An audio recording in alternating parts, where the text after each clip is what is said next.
Baik, pada topik kedua ini kita akan mendiskusikan praktikum ya yang dilakukan secara dry lab. Ini tentang topik sistem pernafasan ya, sebagaimana teori yang sudah kalian pelajari baik itu dari sisi anatominya maupun fisiologinya, maka kita akan mencoba untuk mengamati fenomena dari sistem pernafasan ini menggunakan instrumen atau alat ya untuk memahamkan kita semua bagaimana anatomi maupun fungsi daripada paru-paru kita ya. Untuk indikator perkuliahan pada hari ini yaitu mahasiswa diharapkan mampu menyebutkan anatomi sistem pernafasan mulai dari rongga hidung sampai dengan alveolus serta menjelaskan fungsi organ.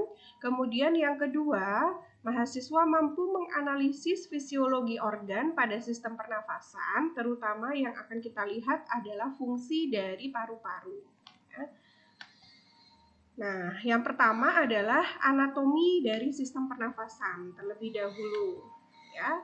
Ini sudah kita pelajari ya adik-adik ya, mulai dari rongga hidung. Nama lainnya adalah nasal cavity, kita ulang lagi sedikit.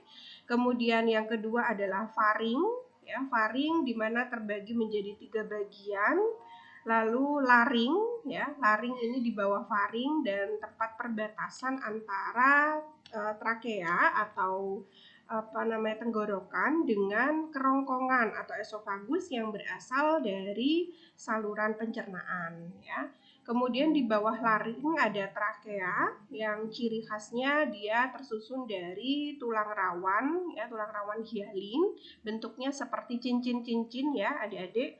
Kemudian dilanjutkan dengan bronkus. Bronkus ini adalah percabangan trakea yang menuju ke paru-paru kanan dan paru-paru kiri, di mana paru-paru kanan ini terbagi menjadi 3 gelambir, sedangkan paru-paru kiri menjadi 2 gelambir.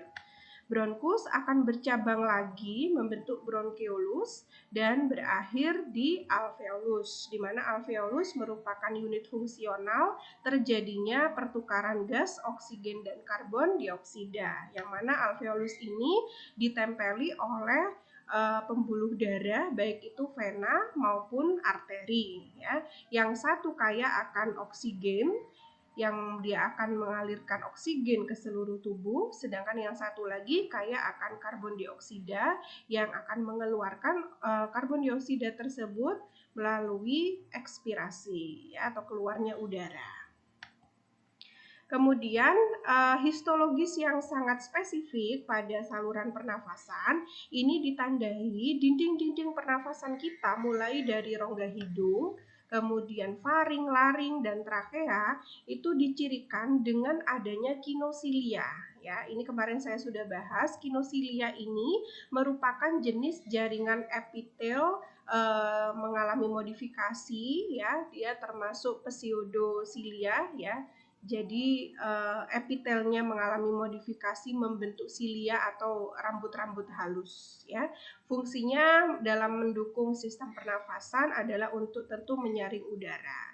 Selain itu, selain adanya kinosilia, maka jaringan epitel ini juga mengalami modifikasi membentuk kelenjar mukus ya, kelenjar mukosa. Kelenjar mukosa ini menghasilkan mukus atau lendir yang fungsinya adalah untuk melembabkan udara. Selain itu di dalam mukus juga kita tahu kemarin mengandung enzim lisozim yang fungsinya adalah untuk menghancurkan dinding sel bakteri yang masuk bersama udara. Sekaligus juga di dalam mukosa ada yang namanya antibodi yang fungsinya juga untuk pertahanan tubuh kita terhadap adanya infeksi bakteri, virus, dan seterusnya ya. Nah, sekarang kita masuk ke fisiologi dari sistem pernafasan adik-adik. Kalau rongga hidung, kemarin kita sudah membahas juga fisiologinya. Dia fungsinya adalah sebagai saluran nafas yang pertama, kemudian menyaring udara pernafasan, dan juga di situ ada reseptor olfaktori yang fungsinya adalah untuk penciuman ya. Kemudian juga ada mukus untuk melembabkan udara. Jadi udara yang masuk ke dalam tubuh kita itu kondisinya sudah baik ya, tidak panas atau tidak terlalu dingin. Jadi sudah diregulasi di dalam saluran nafas, baik itu di rongga hidung, faring, laring dan trakea ya, di mana struktur histologinya tadi sama ya, ada kinosilia dan juga kelenjar kelenjar mukosa yang menghasilkan mukus ya.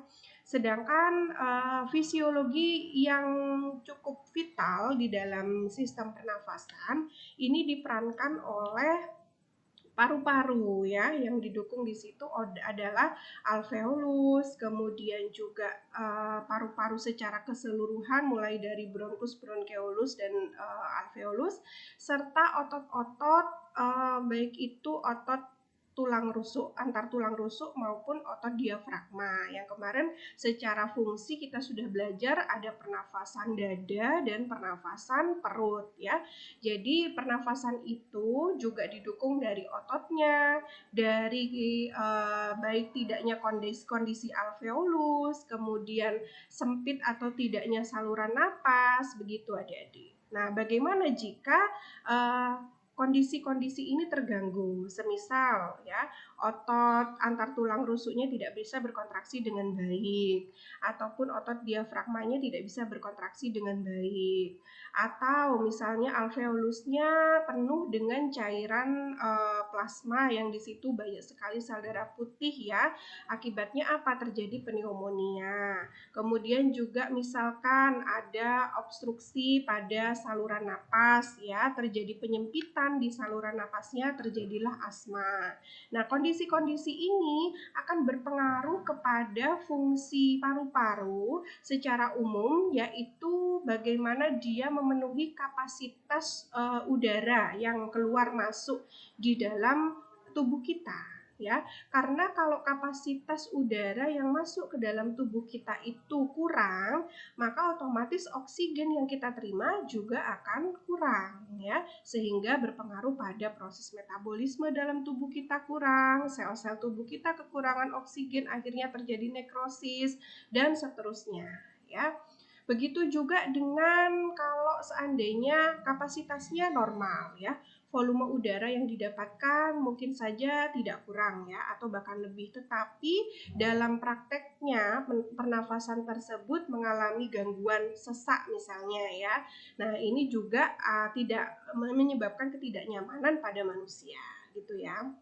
Nah, untuk mengetahui fungsi paru-paru ya, dalam hal ini adalah kapasitas dia untuk bisa menerima dan mengeluarkan udara, maka kita perlu menggunakan instrumen atau alat yang disebut dengan spirometri ya adik-adik. Biasanya di rumah sakit ya, dokter spesialis paru ini menggunakan alat spirometri ini untuk menilai bagaimana sih kapasitas vital paru-paru kita ya, bagaimana kapasitas total paru-paru kita. Kemarin kan kita sudah kenal ya, ada udara pernafasan atau udara tidal itu 500 cc. Kemudian ada cadangan inspirasi ya, volume cadangan inspirasi itu sekitar 3100 cc. Kemudian ada volume cadangan ekspirasi itu ada 1200. Ada volume yang tertinggal di paru-paru ya, volume atau udara residu itu juga 1200. Kemudian kapasitas vital paru-paru di mana volume cadangan inspirasi ditambah volume cadangan ekspirasi ditambah volume tidal itu jumlahnya sekitar 4800 cc ya. Sedangkan total ya, kapasitas total itu kapasitas vital paru-paru ditambah udara residu yang tertinggal di paru-paru kita. Jadi totalnya kapasitas total paru-paru ya, atau TLC, total lung capacity itu 6000 cc. Jadi kalau di persentase kapasitas vital paru-paru kita itu bagusnya 80% dari kapasitas total paru-paru ya. Jadi kan kurang lebih 4.800 kalau dibandingkan dengan 6.000 itu kurang lebih 80%-nya. Itu yang bagus adik-adik ya. Kalau kurang dari itu bermasalah tentu dalam hal pernafasan kita dan juga mungkin gangguan fungsi organ lainnya. Nah, itu adik-adik. Spirometri ini alat yang digunakan untuk mencatat volume udara yang kita bahas barusan ya, yang masuk dan keluar dari paru-paru. Spirometri ini merupakan suatu pemeriksaan yang menilai fungsi dari paru-paru kita. Apakah paru-paru kita itu ada gangguan penyumbatan pada salurannya? Saluran napas kita itu menyempit atau tidak? Kemudian yang kedua, apakah paru-paru kita itu dalam hal mengembang dan mengempis ya, itu mengalami gangguan. Nah, ini bisa dinilai dengan alat spirometri. Tujuannya dari alat ini adalah pertama menilai status faal ya, apakah paru-paru kita normal, udara yang keluar masuk dan juga proses mengembang dan mengempisnya itu normal, atau terjadi restriksi obstruktif dan juga campuran ya, nanti kita akan bahas itu. Lalu mengevaluasi pengobatan, misalnya pada pasien dengan gangguan paru-paru, kemudian diberi terapi tertentu, lalu kan kita melakukan evaluasi dan monitoring apakah obat yang kita berikan itu memiliki efek positif bagi si pasien ini. Tentu dilihat dari nilai-nilai tertentu, misalnya FEC-nya, ya, kapasitas vital paru-parunya, kapasitas total paru-parunya akan dilihat.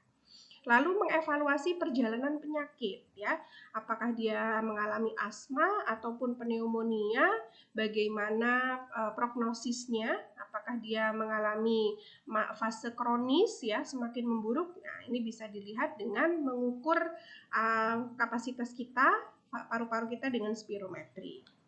Lalu menentukan toleransi tindakan pembedahan. Ya, yang tadi saya bilang tadi, kita bisa melihat masalahnya dia mengalami gangguan pernafasan itu dari mana sih? Terjadi penyempitan saluran napas atau terjadi gangguan pada mengembang dan mengempisnya gitu ya. Atau ada cairan di dalam paru-parunya yang membuat dia menjadi sesak ya. Jadi dengan adanya spirometri ini kita akan tahu. Ya. Tetapi adik-adik, sekali lagi saya sampaikan bahwa di dalam pemeriksaan baik itu pemeriksaan fisik ya maupun laboratori, ini satu alat saja tidak cukup ya. Jadi untuk mengkonfirmasi kebenaran dari alat tersebut dan juga untuk mengkonfirmasi kondisi secara umum pasien ya, dan juga secara khusus pasien, ini harus lebih dari satu. Jadi spirometri nanti bisa digandengkan dengan pemeriksaan oksimetri atau pemeriksaan CT scan ya, dengan melihat paru-paru kita ya, di foto begitu ya. Nanti akan kelihatan kondisinya. Begitu adik-adik ya. Kemudian indikasi. Indikasi ini berarti pasien-pasien yang seperti apa sih yang harus diukur dengan alat spirometri? Misalnya pasien dengan keluhan sesak napas atau penderita asma ya, adik-adik, atau penderita obstruktif atau PPOK namanya. Kemudian untuk mengevaluasi penderita asma setiap tahunnya ya, harapannya kan tidak kambuh sering begitu ya adik-adik, ini harus dikontrol. Penderita yang akan dianestesi dulu ya, anestesi ini berarti di untuk operasi biasanya ya dilakukan anestesi ya, penyuntikan supaya menurunkan kesadarannya ya, agar tidak merasakan sakit begitu ya. Ini juga harus dilihat adik-adik bagaimana fungsi paru-parunya. Nah, nanti takut-takut berpengaruh ya obat anestesinya ini terhadap fungsi paru-paru.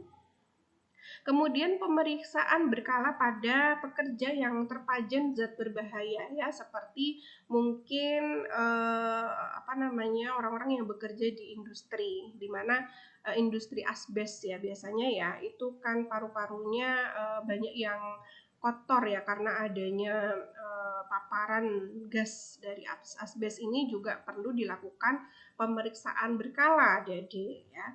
Begitu juga perokok ya. Kalau kontradiksi ini yang tidak boleh ya, tidak perlu dilakukan spirometri.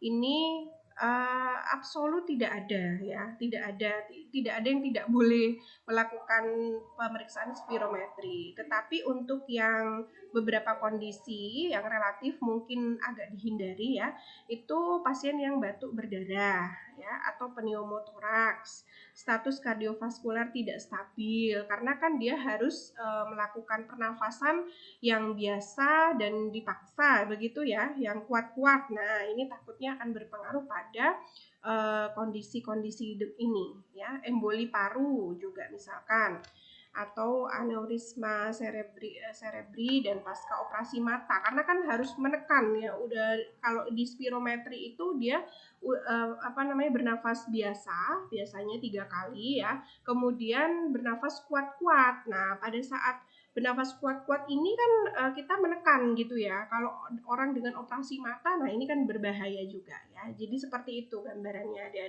indikasi dan kontraindikasinya. Kemudian prosedurnya sekarang pemeriksaan VC. Nah, saya langsung ke gambar dulu supaya kita nanti lebih mudah ya. Nah, ini ada di rumah sakit ya, termasuk di Anwar Medika ya. Ini alatnya namanya spirometri, ada beberapa komponen adik-adik ya. Ada yang disebut dengan mouthpiece ya. Mouthpiece ini adalah bagian rangkaian spirometri yang dimasukkan ke mulut kita. Jadi mengukur keluarnya udara dari mulut kita. Kemudian ada nose clip ya. Nose clip ini fungsinya adalah untuk menjepit bagian hidung kita ya. Kemudian ada selang dan juga ada selang yang menuju ke alat spirometer ya. Selang ini mulai disebut dengan flow meter ya, karena disinilah terjadi aliran udara, kemudian turbin. Nanti turbin yang akan menggerakkan bagian alat di dalam spirometer ya. Untuk yang mouthpiece ini sekali pakai adik-adik ya, jadi nanti tidak boleh berganti. Sekali dipakai pasien yang satu, nanti dibuang ya, begitu. Kalau yang lain tidak ya. Kemudian ini langkah-langkah untuk melakukan proses pengukuran kapasitas vital maupun total paru-paru kita menggunakan spirometri. Yang pertama, pasien bisa dilakukan observasi mengenai berat badan dan tinggi badan terlebih dahulu ya. Kemudian dokter nanti akan melakukan teknis aseptik ya, karena sekarang juga masa pandemi ya. Walaupun tidak pandemi, ini pun harus dilakukan ya. Cuci tangan, kemudian menggunakan sarung tangan ya. Setelah itu dihubungkan flow meternya pada spirometer, kemudian bagian mouthpiece-nya dimasukkan ke flow meter ya. Ini yang warna putih ini adalah mouthpiece ya. Kemudian setelah itu diatur ada, nah seperti ini ya, nomor 8. Jadi dimasukkan ke dalam flow meternya, lalu diatur adik-adik untuk pengukurannya ya. Nah, untuk setiap pengukuran di spirometer yang berbeda itu berbeda-beda, tapi pada intinya yang dilihat ya adalah ada FVC, kemudian ada FEV ya. Nanti saya jelaskan itu apa ya. Kemudian untuk pengukurannya nanti si pasien akan ditutup bagian hidungnya ya, karena kalau dari hidung kan akan kesulitan ya adik-adik untuk mengukur udara, sehingga dikeluarkannya lewat mulut ya. Jadi di sini mulut yang akan diukur udaranya. Kemudian nanti akan muncul di alat spirometernya mengenai data-data yang kita butuhkan ya. Nah, ini bisa di-print langsung. Untuk hasilnya nanti akan keluar nilai-nilai semisal vital capacity ya, kapasitas vital. Kemudian ada FVC, ini force vital capacity. Ini kapasitas vital yang kita memasukkan dan mengeluarkan udara itu secara paksa. Kalau kapasitas vital biasa, ini ketika kita inspirasi dan ekspirasi itu biasa ya, tidak dipaksa. Kalau force vital capacity itu dipaksa ya. Jadi kuat-kuat begitu ya napasnya ya. Lalu ada FEV. Kalau FEV 1 ini besarnya udara yang dihembuskan dalam 1 detik. pertama ya. Kemudian ada FVC per FEV1 atau FEV1% namanya. Ini nilai yang menunjukkan berapa persen kapasitas udara paru-paru yang dihembuskan dalam 1 detik. Itu ya, 4 ini yang biasanya dilihat pada spirometer. Ya. Kemudian setelah dilakukan pengukuran ya, maka spirometernya nanti dimatikan, flow meternya nanti dilepas, kemudian mouthpiece-nya juga dilepas ya, lalu dibuang ya karena sekali pakai.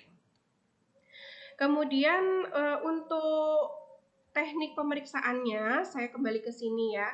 Jadi biasanya nanti dokter akan memasang penjepit di bagian hidung, kemudian memasukkan mouthpiece dan dirapatkan ya kedua bibirnya, usahakan udara tidak keluar selain dari mouthpiece. Kemudian pemeriksaan dimulai dengan napas tenang dulu ya, udara tidak, jadi napas biasa 3-5 kali itu nanti akan menstabilkan ekspirasi kita dan sudah mulai terekam di dalam spirometer. Kemudian nanti subjek ini akan diminta menghirup udara semaksimal mungkin. Jadi setelah udara biasa, napas biasa, dia akan diminta untuk menghirup udara semaksimal mungkin sampai tidak bisa lagi, lalu menghembuskan pelan-pelan. Ya, ini termasuk pengukuran untuk vital capacity. Jadi yang pernafasannya tidak dipaksakan ya. Sedangkan untuk yang force vital capacity itu hampir sama. Jadi nanti napas dulu biasa 3-5 kali. Setelah itu subjek akan diminta untuk menghirup udara semaksimal mungkin lalu menghembuskan secara kuat ya. Secara kuat semaksimal mungkin dia mampu dan cepat ya sampai habis napasnya ya, dan ini memenuhi kriteria akhir pemeriksaan. Selama inspirasi yang perlu diperhatikan, subjek telah melakukan inspirasi maksimal, tidak ada bocor ya, berarti harus dipastikan bahwa mulut ini betul-betul tertutup ya, kecuali pada bagian mouthpiece-nya.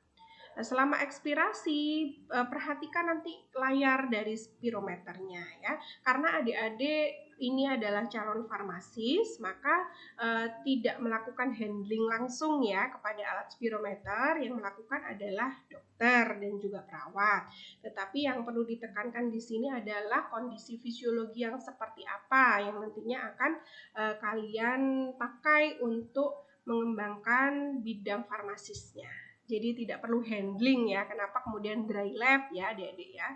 Tidak perlu handling. Kecuali kalian mengurus obat ya, atau membuat misalkan sediaan, itu kan harus kalian lakukan ya adik-adik ya. Nah, seperti itu. Kemudian nanti setelah diperhatikan di layar ya, pemeriksaan bisa diulang 3 kali sampai didapatkan kriteria yang sesuai begitu ya. Tapi biasanya kalau alatnya bagus, sudah dikalibrasi dengan baik ya, hasilnya tidak akan jauh berbeda gitu. Kemudian ini tadi sudah rangkaiannya.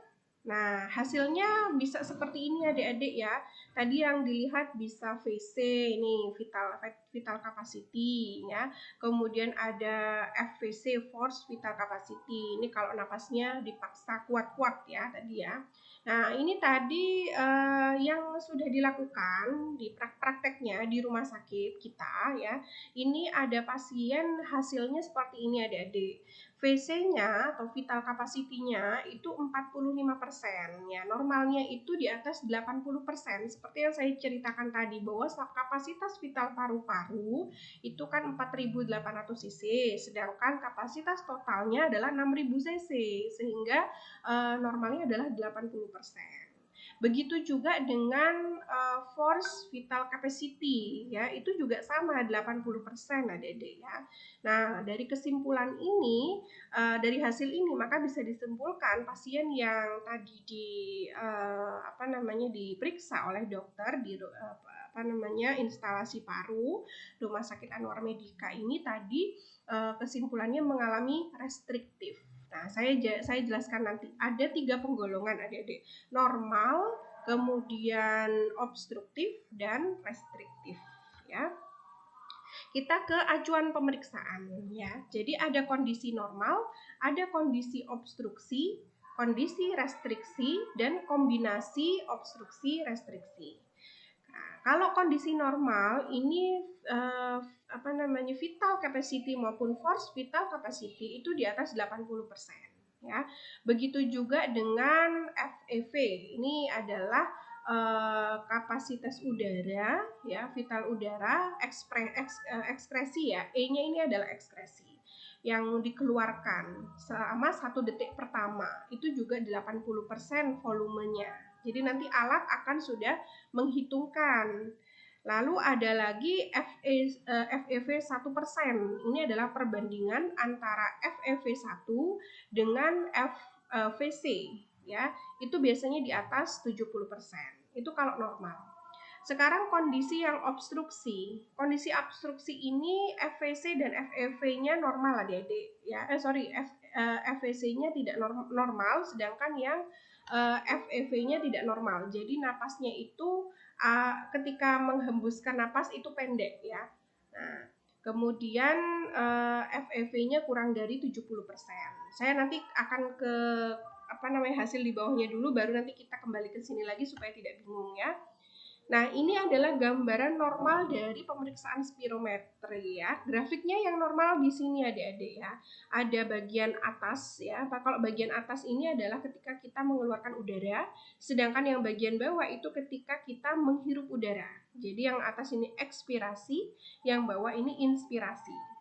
Nah, di nomor 5 ini adalah volume udara residu ya, yang tertinggal di paru-paru, sedangkan yang nomor 1 ini TLC. TLC itu total lung capacity atau kapasitas total paru-paru. Jadi nomor 1 ini merupakan penjumlahan dari semua grafik di sini ya, totally sampai di sini. Jadi 6000 cc itu didapatkan dari volume ekspirasi, residu, tidal maupun inspirasinya. Nah, kalau grafik yang tidak normal itu seperti ini bisa, atau di bawahnya ya. Baik. Nah, sekarang saya ke kondisi normal ya. Nah, grafik yang normal seperti ini tadi adik-adik ya. Jadi ada RF ini residual residual volume atau volume residu yang tertinggal itu kan 1200, sedangkan TLC-nya 6000. Ekspirasi ini yang pernafasan tidal itu 1200, sedangkan yang volume ekspirasinya ini adalah 1200, sedangkan inspirasinya ini 3100. Jadi total ada 6000 cc atau 6000 mili. Nah, saya ke gangguan ya. Ada 2 gangguan. Kalau yang normal seperti ini, sedangkan yang gangguan paru-paru kita itu ada dua gangguan utama, yaitu obstruksi dan restriksi. Apa itu obstruksi? Obstruksi ini adalah penyempitan saluran napas kita ya. Jadi saluran napas kita itu menyempit adik-adik.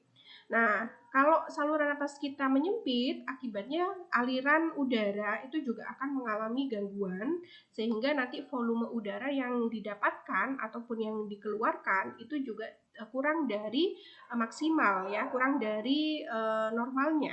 Gitu. Contoh bentuk gangguan obstruksi itu seperti asma dan penyakit paru obstruktif kronis ya. Paru-parunya rusak, yang mengganggu salurannya. Akibatnya grafiknya seperti ini adik-adik ya. Jadi ekskresinya ini lebih pendek ya, lebih pendek. Nah, sehingga kondisinya itu kalau orang obstruksi seperti asma maupun PPOK itu napasnya lebih lama ya, tetapi sesak napas. Jadi ya seperti orang asma begitu. Jadi pelan-pelan sampai panjang gitu ya, untuk bisa memenuhi seluruh kebutuhan udara di dalam paru-parunya. Jadi lebih panjang napasnya ya, lebih lama, tetapi dalam hal panjang tersebut sesak. Kayak kayak ya sesak begitu adik-adik, susah bernapasnya gitu ya, kayak ada yang menahan begitu. Nah, ini TLC-nya, total lung capacity-nya itu sebetulnya lebih besar dari 6000 cc ya, tapi itu tadi lebih lama dan sesak napasnya Ya. Sedangkan kalau pasien restriksi ini total lung capacity-nya atau kapasitas totalnya kurang dari 6.000 cc. Jadi napasnya ini lebih cepat, tetapi kapasitas total paru-paru udara yang didapatkan itu lebih rendah. Itu bedanya adik-adik ya. Kalau obstruksi dia napasnya lebih panjang tetapi sesak kayak ada yang menahan, sedangkan kalau restriksi itu napasnya pendek-pendek ya, sehingga kapasitas total paru-parunya tidak tercapai, tidak sampai 6.000 cc. Begitu ya, paham ya di situ ya. Itu kalau dari perbedaan TLC atau total lung capacity, kapasitas total paru-parunya. Obstruksi lebih dari 6.000, lebih panjang napasnya tetapi sesak ya, tidak bisa lega begitu ya. Sedangkan kalau restriksi itu TLC-nya atau kapasitas total paru-parunya kurang dari 6.000 cc ya, sehingga dia tidak bisa mendapatkan udara sebanyak-banyaknya dan napasnya lebih cepat, pendek-pendek begitu adik-adik. Nah, kalau orang restriksi itu gangguan apa biasanya? Seperti fraktur udara ya. Gangguan restriksi itu begini adik-adik. Kalau obstruksi tadi kan ada penyempitan di saluran napasnya itu ya. Mungkin bronkulusnya menyempit ataupun bagian yang percabangannya itu menyempit. Itu karena asma ya bisa, atau karena PPOK ya. Nah, asma ini terjadi penebalan biasanya dari pada dinding saluran napas. Kenapa kok terjadi penebalan? Itu bisa jadi ada alergi ya, karena faktor alergi. Faktor alergi akan memicu terjadinya inflamasi. Inflamasi akan menyempitkan pembuluh saluran napas. Nah, sehingga kalau saluran napasnya sempit, maka dia akan merasa tadi kayak sesak begitu ya. Sesak dan napasnya menjadi panjang, total lung capacity-nya lebih besar. Sedangkan kalau yang restriksi itu bukan terjadi penyempitan saluran napas, tetapi dia kesulitan untuk mengembang paru-parunya. Ya. Kenapa kesulitan mengembang? Itu bisa ada beberapa faktor. Pertama, misalnya dia mengalami kecelakaan, terus fraktur pada bagian tulang rusuknya, ya, tulang rusuknya patah, sehingga tidak leluasa untuk mengembangkan paru-parunya. Jadi otot-otot antar tulang rusuknya terganggu. Jadi inspirasi dan ekspirasinya juga terganggu. Karena apa? Kontraksi dan relaksasinya kan terganggu.